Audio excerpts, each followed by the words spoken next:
Quantity কি কম এগুলো ফুল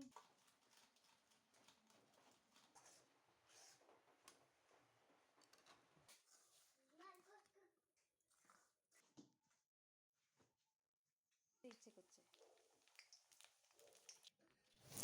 জয় মা শ্যামসুন্দরী মায়ের জয়। Hello everyone, good morning. তোমরা সবাই কেমন আছো? আশা করতেছি ভালো আছো, আমিও ভালো আছি। তোমরা সবাই ওয়েলকাম জানিয়ে নতুন আরেকটা ব্লগ শুরু করতেছি। এখন বাজে ঘড়ির কাঁটায় ওই সকাল 7টা কি 7:30। আজকে বাবানের স্কুল নাই, তো সেই জন্য একটু লেট করে ঘুম থেকে উঠছি। তো ঘুম থেকে উঠে আগে এই যে গেটের তালাটাকে খুলি, তো বাবা নাকি আমার হেল্প করব। আর দেখো, আমি খুললে দিতে চাইতেছি কিন্তু ও কিছুতেই আমার দিত না, নিজেও খুলতে পারতেছে না, আমারও দিত না। তো তারপর একটু এই যে একটু খুলতে সাহায্য করলাম, তো তারপর খুললো। মাঝে মাঝে এত বায়না করে ও নাকি নিজে খুলবো, কিন্তু চাবিটা ঠিক করে ধরতে পারতেছে না, আর ও নাকি তালা খুলবো। আজকের ওয়েদারটা না জানো তো বেশ ঠান্ডা ঠান্ডা, মাঝে মাঝে একটু বৃষ্টি হইতেছে, তো সেই জন্য ভাবতেছি একটু লুচি করুম। মাঝে কিন্তু আমার স্নান পূজা শেষ, বাসির কাজ টাজ কমপ্লিট করে স্নান পূজাও হয়ে গেছে গা। তো এখন একটু লুচি বানাইতেছি। আর লুচি বানাইতেছি আজকে আটা দিয়া, আমার ঘরে না ময়দাটা নাই। আর আমি ময়দাটা এখন খুবই কমই খাই, কারণ মাঝে এত পরিমাণে লুচি আর পরোটা খাইছি, ভীষণ গ্যাসের প্রবলেম হয়ে গেছে গা, পেট ব্যথা করতো কন্টিনিউ। তো সেই জন্য এখন আর মাসে ময়দা টয়দা আনাই না। আগে তো বেশ ময়দা লাগতো, মাসে মনে হয় 1 কেজি 1.5 কেজি ময়দাই লাগতো। তো সেই জন্য এখন আর আনা হয় না। তো আজকে ভাবতেছি আটা যেহেতু রয়েছে আটাটা দিয়েই করি, ময়দার থেকে আটাটাই বেস্ট। আর আটাটা না খুব দারুণ ছিল, মানে ময়দার মতোই দেখতে। তো সেই জন্য একটু লুচি বানাইতেছি। আর একটু ঠান্ডার দিনে দেখবা ভাজা জিনিস খাইতে খুব ভালো লাগে। তো সেই জন্য ভাবলাম না একটু করি আজকে লুচিটা, যেহেতু বাবানের স্কুল নাই, অনেকটাই টাইম পাওয়া যাবে, তো সেই জন্য প্রথমে লুচিগুলোর একটু চিনি নুন আর একটু সাদা তেল দিয়ে ভালোভাবে মাখতাছি। প্রথমে ভাবছিলাম একটু কালো জিরাও দিমু, তো তারপর আর দিছি না। তো যতক্ষণ না ভালোভাবে এই যে মুঠোর মধ্যে আইব, ততক্ষণই ভালোভাবে সাদা তেল দিয়ে মাখতে লাগবো। তো সেই জন্য আমি ভালোভাবে মাখতাছি, যদি না ফুলে তো সেই জন্য আর কি। এদিকে আমি এই যে লুচি করতেছি, আর তোমরা দাদাভাই ওদিকে বারান্দাটা একটু পরিষ্কার করতেছে ঘুম থেকে উঠা। আজকে বেশ কয়েকদিন জানো তো আমরা আইসি পর্যন্ত দেখি এই জায়গাটা এমন, মাঝে একবার তোমরা দাদাভাই পরিষ্কার করছে, পরিষ্কার করলেও কি না করলেও কি, স্টুডেন্টগুলো না একদম মানে জায়গাটার বিচ্ছিরি করে রাখে। এই যে জুতার র্যাকটা ভেঙে গেছে গা, তারপর এটারে সরায় না, এত পরিমাণে জুতা, একটা জুতাও পরে না, তারপরে এগুলো ফালায়ও না। তো তোমার দাদাভাই আজকে কি করছে, বস্তার মধ্যে সবগুলো ঢুকাইয়া তারপর এই যে একটা কলঘর আছে, কলঘরের ভেতরে নিয়ে রাখছে সবগুলো। এই যে দেখো ঝুইরা ঝুইরা পড়তেছে কাঠগুলো, তো তারপরে এগুলো নিয়ে পরিষ্কারও করে না, কিচ্ছু করে না, একদম যা তা অবস্থা করে রাখছে। আর জানো তো সবজি খায়, যে সবজি খোসাগুলো ইয়ে না রাখে প্যাকেট করে, মানে এত নোংরা করে রাখে, এত নোংরা। আমরাও কিন্তু স্টুডেন্ট থাকাকালীন ভাড়া আসলাম, কিন্তু আমরা ওদের মতো আসলাম না, আমরা জায়গাগুলো সব ঠিকঠাকভাবে পরিষ্কার করে রাখতাম, আর ওরা এত নোংরা। তো যাই হোক, তো তোমরা দাদাভাই ওখানে এগুলো পরিষ্কার করতেছে, আর আমি এদিকে লুচিগুলো ভাজতেছি। আর জানো তো প্রথমে ভাবছিলাম হয়তো বা ফুলতোই না, কিন্তু দেখি না বেশ ভালোই ফুলকো ফুলকো হইতাছে। আর লুচি যদি না ফুলে খাইতেও ভালো লাগে না, তো একটু ফুলকো ফুলকো লুচি হলে বেশ ভালো লাগে। আর বাবার না ভীষণ ভালোবাসে লুচি খাইতে। তো ওই সাইডে আমি আবার ভাতের হাঁড়িটাও বসাই দিছি, তো লুচিটা হইতে হইতে ওইদিকে ভাতটাও হয়ে যাবো গা। বৃষ্টির দিনে একটু বেশি ভাজা পোড়া জিনিস খাইতেই ভালো লাগে, তো সেই জন্যই লুচিটা করা। আর চায়ের সাথে না, গরম গরম চায়ের সাথে লুচি খাইতে বেশ ভালো লাগে। তোমরা দাদাভাইও খুব ভালোবাসে, আর আমার তো তেলের জিনিস মানেই ফেভারিট, খুব ভালো লাগে। আজকে লুচিগুলো জানো তো এমনিতে ফুলছে, কিন্তু বেশ তেল টানছে, মানে যতবারই তেল দিতেছি ততবারই তেলটা টাইনা নিতেছে। একটা লুচিতে মনে হয় অনেকখানি করে তেল লাগতেছে, কিন্তু গরম গরম তো আমরা খাইয়া নিছি, তখন তেল এতটাও বোঝা গেছে না। তো তারপর 2টা লুচি মনে হয় ছিল, তো এগুলো রাইখা দিয়েছিলাম সন্ধ্যার সময় চায়ের সাথে খাওয়ার লেগা। তো যখন সন্ধ্যার সময় খুলছি, এত পরিমাণে তেল এগুলোতে খাওয়াই যাইতেছে না। তো তারপর একটা পেপার দিয়ে মুড়াইয়া তেলটা ফালাইয়া তারপর লুচিগুলো খাইছি। ভীষণ তেল আটকাইছে কেন জানি না। তো যাই হোক, তোমরা দাদাভাই ওই জায়গাটা পরিষ্কার করে নিছে, তো এখন ও চা খাইবো, আমিও খামো। আর বাবা নদীকে নিচে বইয়া বইয়া একটা লুচি খাইতেছে। জানো তো আমি চায়ের মধ্যে এত পরিমাণে চিনি দিই, চাটা মিষ্টিও হতে লাগবে প্লাস আবার দুধ চাও লাগবো, লাল চা আবার ভালোবাসি না। তো যখনই বাড়ি থাকি তখনই চাটা খাই। অনেক সময় ভাবি চা আর খাইতাম না, কিন্তু কী আর করা যাবে, চাটা ছাড়তেই পারি না। তো যখন বাবানের স্কুল থাকে তখন তো অবশ্য আবার খাওয়া হয় না, এই যে দৌড়াদৌড়ি থাকে, কখন রান্না বান্না করুম কখন রেডি হমু, আমার মনে হয় ওই টাইমটাই ভালো যে চাটা আর খাইতে লাগে না। কিন্তু এখন যখন বাড়ি থাকি তখনই কখন চা খামু, তখন মানে মাথার মধ্যে এটাই ঘুরতে থাকে, সকালবেলা একবার সন্ধ্যার সময় একবার। তো বাবার ওদিকে দেখো লুচিটা খাইয়া অর্ধেকটা লুচি রাখা দিয়েছে, ওনাকে আর খাইতো না। তো ওদিকে আমি লুচিটা ভাজতে ভাজতে আবার মাছটাও একটু নাড়া দিতেছি। তো আজকে রান্না করুম পাবদা মাছ দিয়া, আলু দিয়া, বেগুন দিয়া, আর কাঁকড়োর আলু ভাজা করছি, ব্যাস এইটুকুই।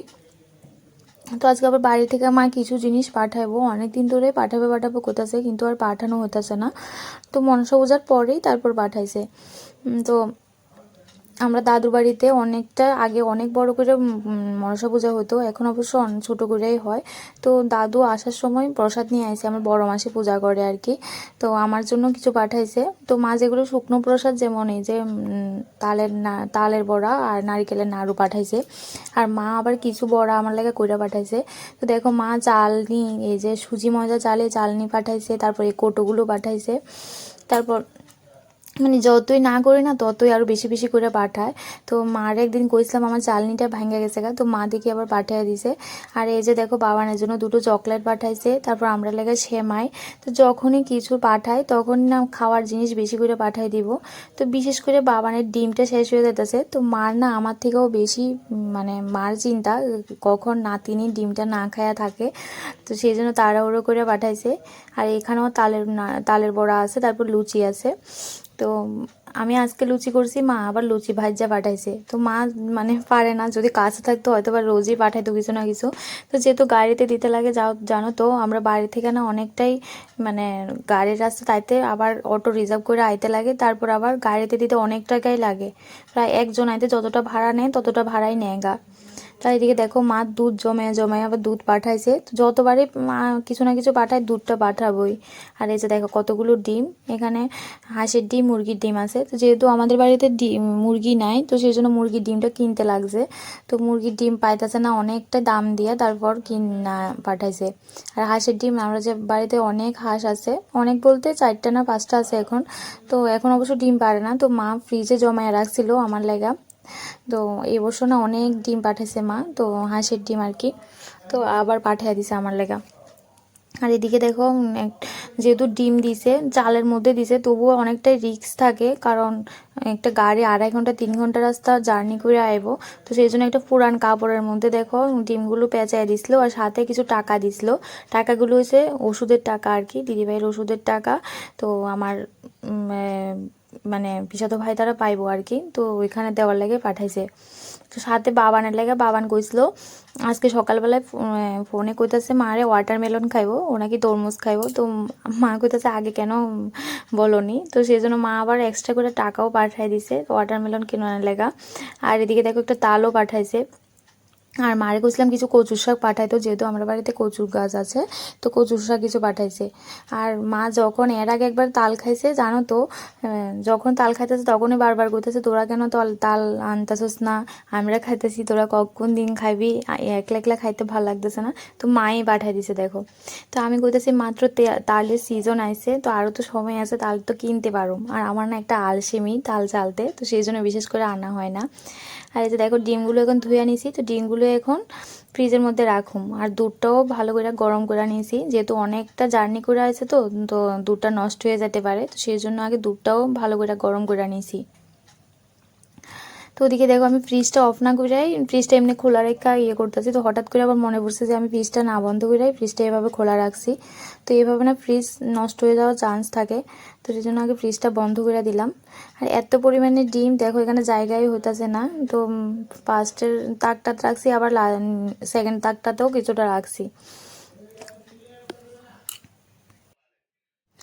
যখনই কোনো সিজন আইব ফলের বলো যা কিছুর, প্রথমেই মা যদি কিছু আনে তখনই আমরা কাইলে কইব তোরা আনস না, কখন খাইবি তোরা, আমরা খাইতাছি ভাল লাগতেছে না আমার খাইতে, এমন করে। তো যতই কই আমরা আনুম আর কিছুদিন যাক, বা না মা শুনতে রাজি নাই, কারণ মার নাকি খাইতে ভাল লাগে না আমরা ফালাইয়া। তো মা এমন করে আর কি। সত্যি মারা এমনই হয়, এখন মা হওয়ার পর বুঝি। তো যখন বাবানের কিছু খাইতে ইচ্ছা করে না, মানে আমার যতই মানে জিনিসটার পছন্দ থাকুক না কেন, বাবান যখন খাইতে যায় তখন আমি না খাইয়া হয়েও বাবানরে দেওয়ার চেষ্টা করি। তো মা এমনই হয় সত্যি, এখন মা হওয়ার পর বুঝি আর কি। বন্ধুরা, যারা আমার ভিডিওটি দেখতেছে, যদি একটু ভালো লাগা থাকে তাহলে অবশ্যই আমার চ্যানেলটা সাবস্ক্রাইব করে দাও। অবশ্যই আমার ভিডিওতে একটা লাইক কমেন্ট করতে ভুলো না, কারণ তোমরা একটা লাইক আমার ভিডিওটারে অনেকজনের মাঝে পৌঁছে দিতে সাহায্য করবো। আর তোমরা যদি একটা কমেন্ট করো তাহলে আমি অনেকটাই মোটিভেট হই ভিডিও বানানোর লাগা।